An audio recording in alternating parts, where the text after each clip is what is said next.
দেখেন এইখানে একজন ইউরোপিয়ান জাদুকর আর একজন মুসলিম কোরআনের যুদ্ধ চলতেছে। সে ব্ল্যাক ম্যাজিক করতেছে এই মুসলিম ভাইকে, আর সে শুধু কোরআন পড়তেছে। কোরআন দিয়ে তার জাদুকে ধ্বংস করে ফেলছে। এরপরে সে শাহাদাত গ্রহণ করছে। আলহামদুলিল্লাহ। بين أيديهم وما خلفهم ولا يحيطون بشيء من علمه إلا بما شاء وسع كرسيه السماوات والأرض ولا يؤوده حفظهما وهو العلي العظيم.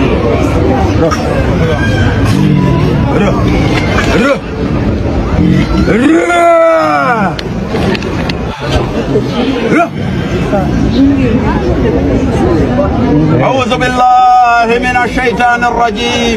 بسم الله الرحمن الرحيم. واتبعوا ما تتلون الشياطين على ملك سليمان